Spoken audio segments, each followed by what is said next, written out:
I'm Frederick Chambliss Weems, and here is part 2 of The Most Dangerous Game, the short story by Richard Connell.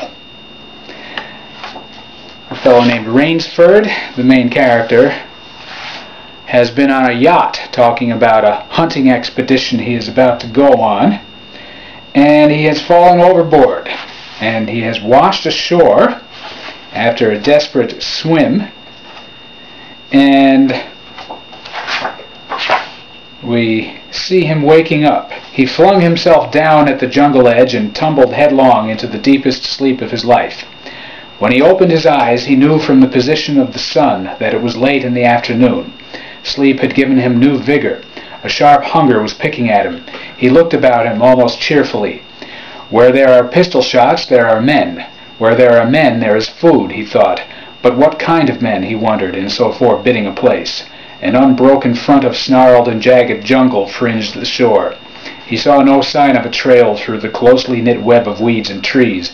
It was easier to go along the shore, and Rainsford floundered along by the water. Not far from where he had landed, he stopped. Some wounded thing, by the evidence a large animal, had thrashed about in the underbrush. The jungle weeds were crushed down, and the moss was lacerated. One patch of weeds was stained crimson. A small glittering object not far away caught Rainsford's eye, and he picked it up. It was an empty cartridge. A .22, he remarked. That's odd. It must have been a fairly large animal, too. The hunter had his nerve to tackle it with a light gun. It's clear that the brute put up a fight. I suppose the first 3 shots I heard was when the hunter flushed his quarry and wounded it. The last shot was when he trailed it here and finished it. He examined the ground closely and found what he had hoped to find, the print of hunting boots. They pointed along the cliff in the direction he had been going. Eagerly he hurried along, now slipping on a rotten log or a loose stone, but making headway. Night was beginning to settle down on the island. Bleak darkness was blacking out the sea and jungle when Rainsford sighted the lights. He came upon them as he turned a crook in the coastline, and his first thought was that he had come upon a village, for there were many lights. But as he forged along, he saw to his great astonishment that all the lights were in one enormous building, a lofty structure with pointed towers plunging upward into the gloom. His eyes made out the shadowy outlines of a palatial chateau. It was set on a high bluff, and on 3 sides of it cliffs dived down to where the sea licked greedy lips in the shadows. Mirage, thought Rainsford, but it was no mirage, he found, when he opened the tall, spiked iron gate. The stone steps were real enough. The massive door with a leering gargoyle for a knocker was real enough, yet about it all hung an air of unreality. He lifted the knocker, and it creaked up stiffly, as if it had never before been used. He let it fall, and it startled him with its booming loudness. He thought he heard footsteps within. The door remained closed. Again Rainsford lifted the heavy knocker and let it fall. The door opened then, opened as suddenly as if it were on a spring, and Rainsford stood blinking in the river of glaring gold light that poured out. The first thing Rainsford's eyes discerned was the largest man Rainsford had ever seen, a gigantic creature, solidly made and black-bearded to the waist. In his hand the man held a long-barreled revolver, and he was pointing it straight at Rainsford's heart. Out of the snarl of beard 2 small eyes regarded Rainsford. "Don't be alarmed," said Rainsford, with a smile which he hoped was disarming. "I'm no robber. I fell off a yacht. My name is Sanger Rainsford of New York City." The menacing look in the eyes did not change. The revolver pointed as rigidly as if the giant were a statue. He gave no sign that he understood Rainsford's words, or that he had even heard them. He was dressed in uniform, a black uniform trimmed with gray astrakhan.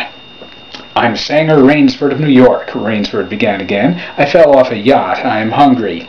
The man's only answer was to raise with his thumb the hammer of his revolver.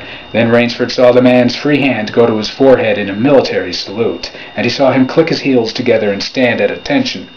Another man was coming down the broad marble steps, an erect, slender man in evening clothes. He advanced to Rainsford and held out his hand.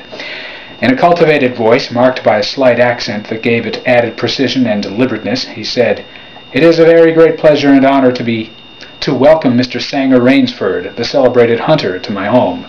Automatically, Rainsford shook the man's hand. "I've read your book about hunting snow leopards in Tibet, you see," explained the man. "I am General Zaroff."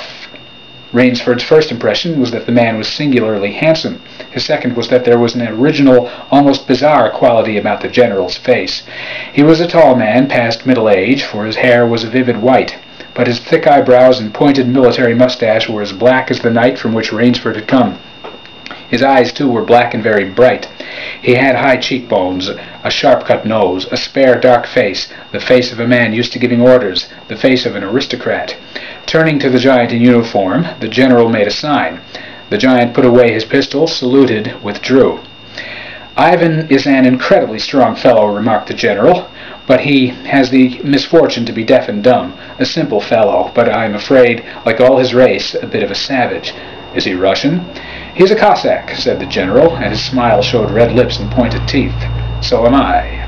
"Come," he said, "we shouldn't be chatting here. We can talk later. Now you want clothes, food, rest. You shall have them. This is a most restful spot."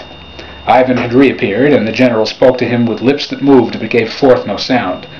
"Follow Ivan, if you please, Mr. Rainsford," said the General. "I was about to have my dinner when you came. I'll wait for you.